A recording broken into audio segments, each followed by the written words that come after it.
And can we forecast food prices based on the past and what we're moving to right in the future now? Is elevated everything prices, $50 for movie tickets, and now we have the tail of a comet possibly brushing our planet.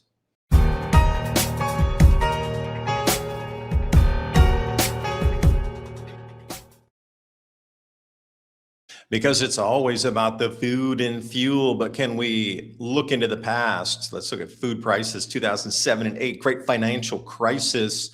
We're heading into something similar with this elevated oil price and disruption in the Middle East. So what will it look like moving forward for us? So the red line is where we do not want to be. Rice price index, you see the elevated spike, that's most of Asia. India already having packing problems with lacks of plastic in their rice industry. So we can see based on the 2000 price compared to 2007 and 8, that gap in time, which is, more than 15 years ago, the price index moved from 100. That is an incredible jump. And then you see rice move from around 200 to 500. So if we can anticipate the exact same types of increases today, are you able to budget for those cost increases? And you'll see that the red line is, well, that's where the food riots occurred. Could we see something on the same with the types of prices that increase?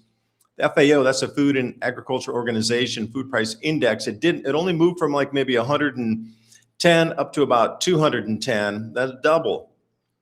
Biggest takeaway here is the rice and the cereals, which is more of our grain crops, if you will. That purple line, that blue line starting off again around maybe 150, and it moved up to about 250. We're going to see something very similar. So looking to the past to see where it plays out in the future.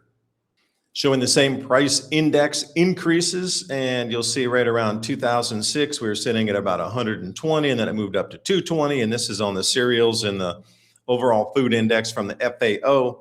That caused all the civil unrest, and then prices dropped, and then we come into 2011. We had a lot of problems with crop production then as well, but it moved even higher. But the baseline was already higher as well. It was already up around 150 before it moved up again. We're getting this stair-step up and up and up, and we are even higher today on the starting point. I did that in a video previously. I'll link below for you. But another takeaway for the commodities prices, this is all based on oil and availability, price increases, great financial crisis. So what do we see? Greens is where you want to look at. Corn and gasoline, kerosene, and dark green is diesel prices.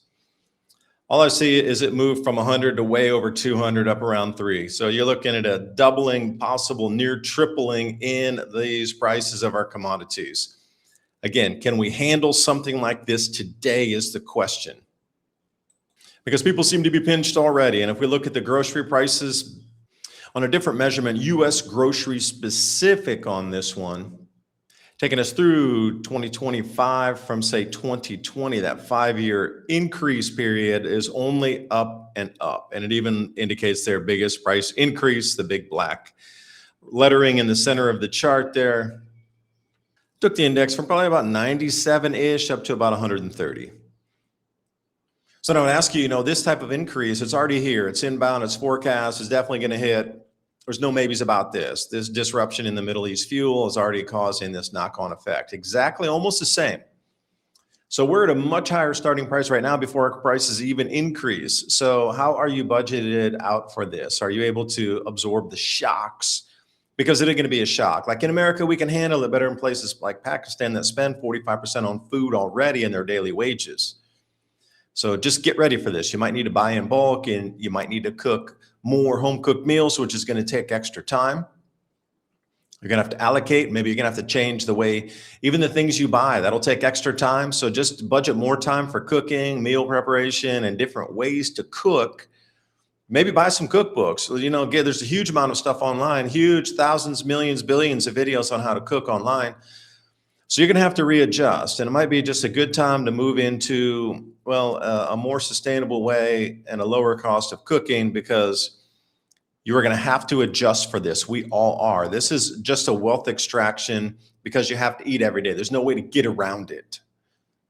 They got you trapped. Wall Street doesn't lose money on sell-offs, you do. They create the panic, wait for you to dump your position out of fear and scoop it up at a discount. The big banks aren't selling their gold, they're buying yours. Right there waiting with open hands.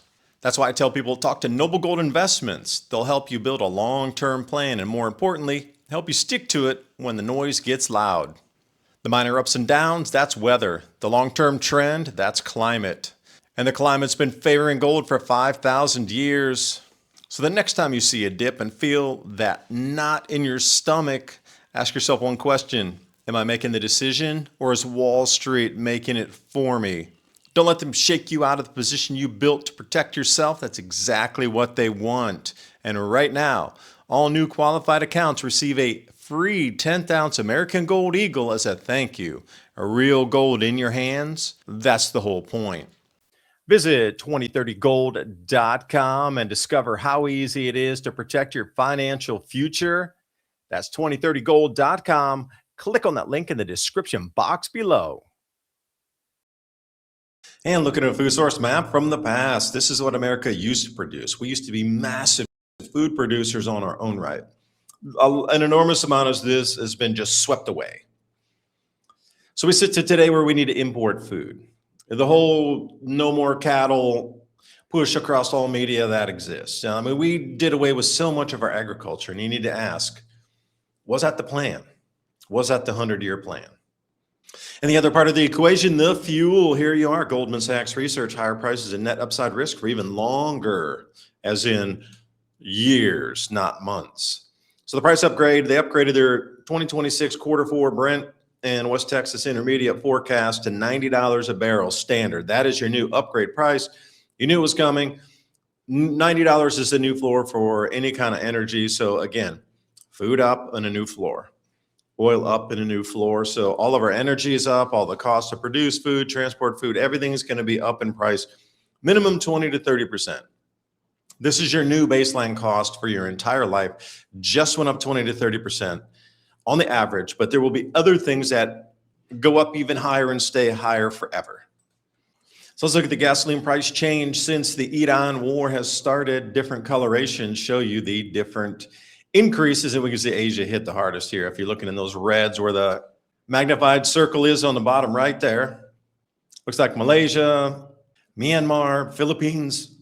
These seem to be the hardest hit so far with fuel prices. But then if you look at the oranges, and I'm just gobsmacked here. How can America have a 35% increase in energy when we're one of the largest energy producers on the planet? Like something doesn't sit right. Canada and the United States with that gargantuan increase. Look in Brazil, they're only up just like not even 10%. It doesn't make sense. Something is very wrong here again, but it's not wrong if you're going to be taking away and transferring wealth. So top 20 increases since the start of the Iran war percentage-wise, Myanmar, Philippines, Malaysia, Laos, right at the top. And you'll notice at number 14 is the United States, which I'm just unbelievably gobsmacked here on how this is even possible. I could see Nepal at number 9. They're more of a landlocked. You could see how that. Zimbabwe as well, their currency issues on number 5. But otherwise, some of these major oil producers, energy producers, the only one on the list here, except for the UAE, obviously they're stuck behind the wall there, is the United States. And just, again, I'm blown away. How could we be in this top 20 list? Unless it's a plan, unless it's a wealth extraction plan, and that is the plan.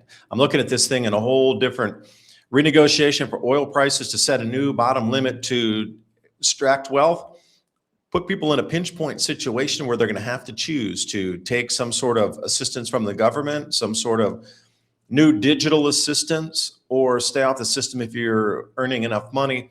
But they're now trying to extract that money from everybody in every class except the upper 1%. This is a plan. You can take it for what it's worth, but there's no other way to explain this. The West is being milked of all of its wealth. Where's the wealth going to go to? That's the question. Pulling you back to 1965, let's take a look at the refrigerator. I know it's a little grainy, but what do you expect? The refrigerators we have today are made to make food spoil. In the 1960s, it was about the longevity of the food in the refrigerator. Now, notice how these different compartments and the airflow within these segment the food. Like you try to get a refrigerator today, it's very different.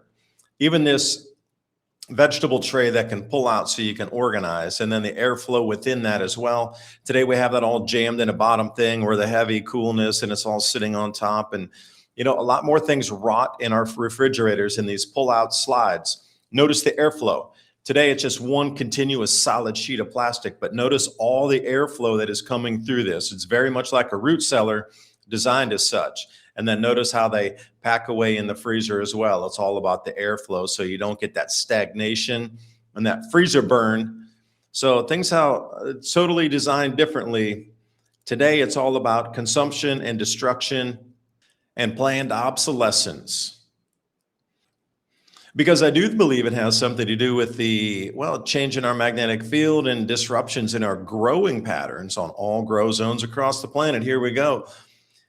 Qinzhou, Guangxi, this is in China. They had 273 millimeters in 8 hours. And I put this conversion on the right for those of you in the US, 10.75 inches in 8 hours. That's more than an inch an hour. That's insane. That's, highly improbable, and nothing on our planet engineering-wise can withstand that. And then jumping down to Indonesia, where they don't normally have such ferocious and large water spouts. I know they have them sometimes. They're very small, but this is like an EF3 to EF5 water spout, very rare in Indonesia, but they've been having more cyclonic activity on the equator. 40 degrees north cyclone, not really a normal thing either. That's where all the floods were. In northern Sumatra, all the way over into Malaysia, those hurricanes / cyclones on the equator are incredible rare, but you had 2 in 2 years now, so it's becoming a thing. Here we got record-breaking snowfall in Moscow and Russia, 12 centimeters, and for those of you in the States, that is 4.72 inches. A record broken, not seen since the 1870s. This late have they had this much snow. We're coming into May. We're in planting season and they're getting 5 inches of snow. Something is not right. And thanks for Ben Davidson at Suspicious Observers putting the stereo head screen grab up there for us to see. Comet Pan-STARR's tail is coming off, heading toward Earth. That black line where we are, that dot is the Earth. And as it moves forward, the blob. That comet is transiting south, and that blob is about to impact our planet. And it gets a little bit closer day by day. Can we find things in the past? Yes, we can. 1744. In the 1800s, also mid-1800s, Japan talked about this as well, to China. If we go back further into the 1300s, they talk about another cometary tail slamming into the planet, and subsequently Black Death rolls in after that. Do you think they're connected? That is the question. Because so many things on our planet are disrupted at the moment. If we have this cometary tail and some sort of plasma event, debris stream coming in, it is just going to add into this end of the world. Look at the world we have now, World War III, comet tail slashing in, we got plasma, we got disease, we got debris coming in. This is going to be like one for the record books, plus everything's inflating away. Now, the U.S. is about to hyperinflate our money to pay away our debt and let everybody else hold the bag, literally. But we in America are going to get absolutely crushed with inflation. They're going to inflate away our debt, which means that Weimar Republic is just around a corner for those of you that are living in the native country with your own currency inside there. The only way they're going to do it is switch over to stablecoin issuance and have these companies that are issuing stablecoins, the one equals $1, is to have them buy the treasuries that nobody else wants. So we're going to get this giant circle of our own government rebuying our own bonds and forcing these stablecoin issuers out in the cryptocurrency space to hold treasury bonds. They're reinforcing this artificial loop. And the whole time this artificial loop is spinning, it's inflating every time they print and print and print. Great for thing if you hold assets. Your prices are going to go astronomical, ridiculous, and you're going to be just blown away by prices of things as they move forward, commodities, land, these sort of things. But if you don't have any assets and you're just sitting there working for a daily wage, you are going to be sitting and repeating something in Weimar, Germany. This is where we're going. Those who hold assets, even just tiny bits of silver or gold, that's going to skyrocket, in my opinion. Not financial advice. It's just if you go back and look in history when hyperinflationary events occur, like in Zimbabwe for a great example, Venezuela is a brand new example. Weimar Republic, anybody who had anything as an asset, they held that and they would be able to pay for their life, on the smidgenest, smallest amount of asset holdings, because what we're about to experience is you're going to need to buckle up into crash position for this one. It is here, and it's starting with food, fuel, movie tickets. And as we move flights next, we start to see it everywhere. There's nowhere you can run and hide from this inflation. So please prepare now. And one way you can do that is growing your own food. Every grow zone in the United States is online right now. And trueleafmarket.com, heirloom and organic seeds for any grow zone on the planet. That link's in the description box below. Get your grow on. You are absolutely going to need to grow food to survive through this.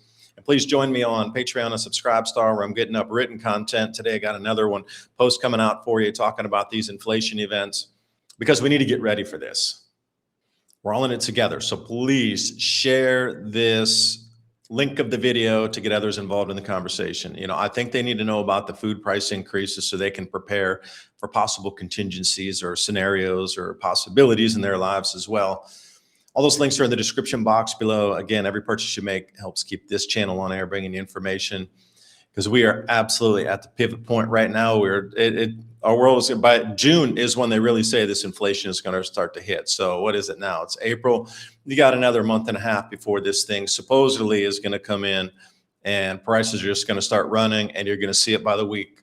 Every time you go shop, you're going to see it and go, oh, I can't believe it went up again. That was just last week. That's what's in our future forecast here.